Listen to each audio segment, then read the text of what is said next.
Good morning, everybody. Today I want to talk a little bit about the economy and the stock market. Yesterday, the S&P 500 hit a new all-time high, which is great for those of you that have a lot of stock portfolios. And the U.S. economy came in at a GDP growth of 2% per year on an annual basis, which is strong, but not what everybody wanted. But the interesting thing about it for all of us is that 70% or more of the GDP growth came from capital investment in AI-related stuff. Computers, data centers, build out, engineering, software engineering being hired, all of that related technology. Now, I'm not sure I've ever seen anything quite like this before, where an entire economy is pivoting towards one thing. Now, it's obviously not one thing. It's got many, many tentacles to it. There's the data centers, the real estate around the data centers, the chips and related technologies in the computers themselves, the staffing of all of this, and then the money being put into the AI companies to help them to hire. And as I published a couple of weeks ago, the number of software engineers in the job market is going up, even though there are layoffs at some specific companies. And I think we all are in agreement, including some execs I talked to yesterday, that the layoffs that are being announced by some companies like Meta and Block and others are really just companies that overstaffed and they're reallocating resources. So the country, at least here, is making this huge pivot towards this new technology. And it's significant because the investment in the housing market went down by 8%, which is a big number. And it's really unfortunate because the housing prices are so high. We have a huge problem with energy prices. If you live out here, it's almost $7 a gallon for gas. Where most of you probably live, it's less. And the consumer spending, which is normally 70% of the American economy, is actually almost flat, slightly increasing. So all of this capital investment is going to a relatively small number of people compared to the rest of the United States, which creates more income inequality and more political focus on things like wealth taxes and billionaire taxes, which are, really controversial, especially where I live. So it's a very interesting period of time. While all that is going on, there was another interesting story. And I was quoted in the Financial Times, and there was a big story in Business Insider, and there's lots of stuff out about this, is that a lot of companies are reducing their employee benefits. They're reducing benefits for new mothers, for childcare, for family leave, for various forms of drugs, for your reimbursements. And I don't know exactly why they're doing that, but my guess is this whole shift from labor to capital or moving towards a more automated workforce of machines is encouraging finance execs and HR execs to say, well, maybe we don't have to lavish so many benefits on people anymore. So I was talking to a couple of reporters about it. The history of this whole investment in employee benefits has been really interesting to watch. If you look at the data from the Bureau of Labor Statistics over time, there's a pretty interesting chart somewhere buried in all their stuff that shows the percentage of wages in the United States that go to non-cash benefits. Non-cash benefits is health insurance, vacation, leave, and other things like that. Not bonuses or stock options, but things that are not cash. And it has gone for the last few decades from the high 20% to the 30%, 31%, 32%, a little bit over 32%, almost 33%.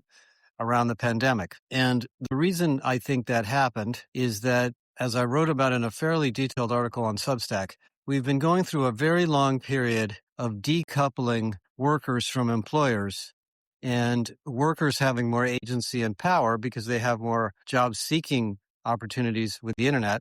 And so for those of us that have had reasonably good careers, we've been able to move around between companies fairly easily. It's not a fun thing to do, but it is possible. And part-time work, there's gig work, you can become an influencer, you can go online and do stuff. And so employers have been adding more benefits as an attraction tool to get people to come work there, and not so much as a benefit to make you a more productive employee, but rather to just convince you that the deal at this company is good. And it's been kind of irrational to me because some of these things are like well-being programs and payday loans and real-time pay and lots of things that are accommodations for the fact that some employees aren't making enough money to basically just support their families, and others are highly paid and they don't really need these benefits, but what the heck, why not go to the company that has better stuff? But as you know, most of you that are in HR, and I certainly know this, the real value proposition of work has nothing to do with the benefits. The benefits are a hygiene factor. There has to be enough benefits that you feel, you have healthcare and stuff. But once that's satisfied, what you really want at work is flexibility, a great job, the opportunity to learn, work that you enjoy, work that fulfills your personal desires and aspirations and strengths and interests, an environment of people that you enjoy working with, a mission, a purpose. Those are the things that actually drive success at work and actually drive employees to move around or leave. And benefits aren't good. And if there's no benefits, you may have a hard time hiring people. But actually, that hasn't been a problem for some companies because if you pay people well, the fringe benefits don't really make a huge difference. So all of a sudden, that stuff's getting pulled back. And I'm not making a statement one way or the other. I think every company has their own relationship with their employees and their own demographics of employees. Like, for example, if you're a healthcare provider, you have to offer types of childcare support because a lot of your workers might be women who are the caretakers for children and they cannot come to work under certain conditions unless you help them with childcare. So there's definitely tons of situations where you have to have different kinds of benefits. But the fact that the number got so high, 32, 33%, and it's being ratcheted back, and economically, more and more of that money is going into data centers is really kind of sort of staggering to just sit back and think about. I've had this debate a lot. We're going to be publishing at our conference the first chapter of the book that we're launching in the fall on all this. It's a book about the super worker, which I think you guys are all going to really get a lot out of. And the thesis of the book, which we prove with lots and lots of data and examples and analysis, is that despite the fact that AI has enormous potential and enormous opportunities for us in many, many ways, the human part of work is not going away. And in fact, the more effectively we manage people, the better, because people leverage even more productivity tools than ever before. When each employee has a supercomputer attached to their eyeglasses or their desk or their clothes or their PC or their phone and can do 10 times as much work, then managing the infrastructure around people is even more important than before. And you're going to read about this in HR 2030. You're going to read about this in the book and a lot of other things. And we're witnessing it in the macroeconomic environment of the United States right before our eyes. One of the big topics I'm going to be talking to a bunch of people about this week in Florida is the role of managers. And we started a year or two ago a thesis on the changing role of managers. And the thesis was that managers are not going away. This idea of having one manager to 50 employees that Facebook's been talking about, I don't buy that. I don't think that's going to happen. There are lots of roles that managers play. Sometimes managers are project leaders, sometimes managers are people managers, sometimes managers are discipline leaders, functional leaders, operators, etc. That is not going away. Every one of us has management responsibilities, even if you don't consider yourself a manager title. There are times when you have to manage things and people and teams and projects. And in the current environment where we have hackathons and experiments going on all over the world, managers have to facilitate change. We have a really interesting client, big company in the Northeast that's coming to our conference, almost a $10 billion company in the consumer goods area. I won't mention their name, that's doing a company-wide hackathon this week. Every single person in the company is involved in a hackathon in their area to come up with new ideas on how to apply AI, including the managers. So that's just a simple example of how manager roles have changed. We just are finishing a big study of this that's going to be launched at our conference, and we did this in partnership with SAP. And thousands of managers take a survey on what they believe their role is going to be and what they like and don't like about their jobs and what they think the impact is of AI. And the thing that actually struck me the most of many of the things that you'll read about is that 90%, and this is a big survey, a lot of people, 90% of the people in supervisory or manager roles would not be unhappy to move back to an individual contributor role.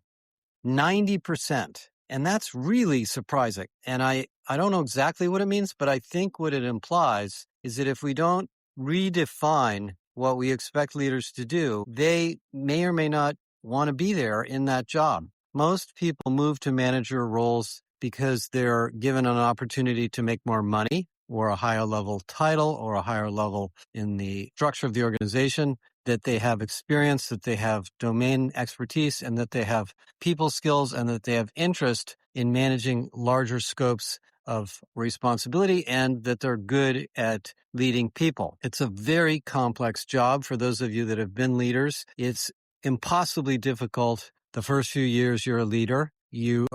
I remember my situation.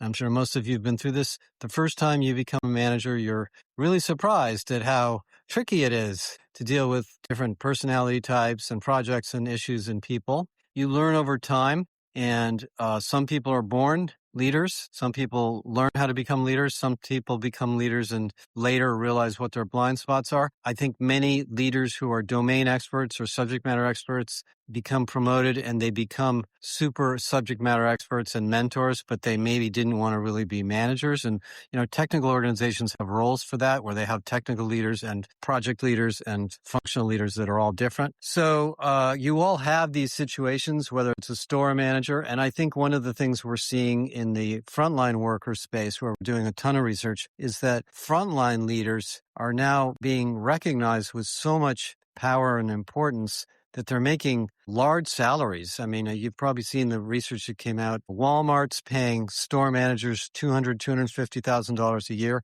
I assume that's going to happen in other companies because the frontline workforce is so important and the frontline business in a company is so important that those roles are increasing in importance.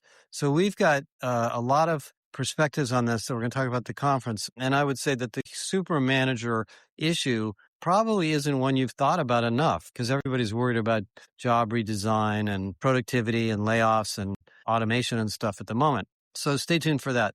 But economically, going back, for somebody who looks at these big numbers and thinks about them all the time, this is a very strange situation. And I think it's an odd one for two reasons. One is because of the volume and the size of the investment taking place in technology. And the second is the lack of perspective on the human side of this and where the human side is going to go. One more thing I want to just point out that came up this last week in my world. When I wrote the big article about Workday a week ago and talked to a lot of you about it, there was a lot of excitement in various different places about the story and, what's going to happen to these big enterprise software companies. And what I realized, and I ended up having to write another piece, is that the reason these big software companies don't disappear overnight is not because they don't have legacy architectures or legacy tools. They do, of course. Every big piece of software you have in your company has things about it you don't like. I mean, I've never had an enterprise system that was perfect. You never will. There's thousands of lines of code in there, and they were built over periods of time, and some of it's up to date and some of it's, not kind of what you wanted. I think the analogy that I use, it's a sort of like the old mainframe world. It's like your home. You've lived in your home a long time. You've added to it. You've fixed things, but every now and then the plumbing gives out. My sprinkler system in my yard never seems to work correctly. There's little things about the house that drive me crazy, but I love my house and I'm not moving because it's too much work to find a new house and it's not worth the effort. And I think there's just a lot of similarities there. In these big HCM platforms, you have to understand there's layers of software that have matured over years in there. The payroll system alone is extremely complex. If you're a global company and you have global payroll, don't assume that you can just switch to another payroll provider and it's going to all work. It's not.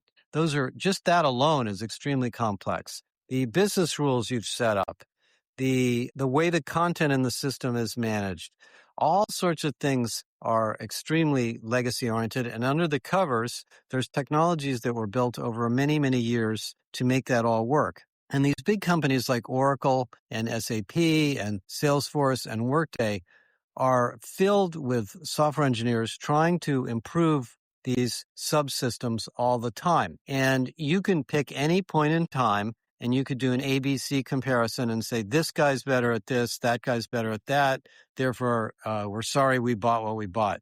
But you can't operate that way because these are operational systems. When I was at Sybase, Bob Epstein used to laugh. Bob Epstein was the founder of Sybase, that a legacy system is a system that works. In other words, just because it's old, it may be running the company. And if you don't like it, you can try to fix it. You can improve it. You can add on to it. You can buy all sorts of new things and connect them to it, or you can replace it. And if you're going to replace it with some new thing, some new agentic thing that doesn't really exist yet, then you're taking a risk that your company will be somehow interrupted during that process. So it's going to take a long time for some vendor to build something that's a replacement, if this ever happens, for Oracle, SAP, Workday, ADP, these big systems. Now, I'm not saying it won't happen because, I know a lot of software companies. One of them ones in particular that I'm very excited about is a company called HiBob.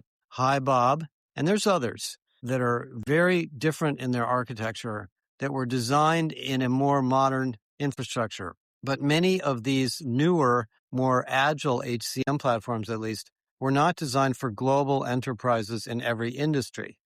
You have to understand that big companies have very complex domain management problems, and then different industries have very different human capital needs too. One HR system doesn't apply to every organization. I mean, just the frontline work roles in companies are so unique that you need almost a whole system just for that. And that's where Workday's been investing, for example, and SAP and Oracle, to try to deal with those issues. So I don't buy this idea that this stuff's all going to go away. What's more likely to happen, and this is where I'm going to try to steer most of our clients, is to buy and invest in AI infrastructure that sits on top or leverages the tools that you already have to allow you to build agents for HR 2030 or the Agentic ERP of the future.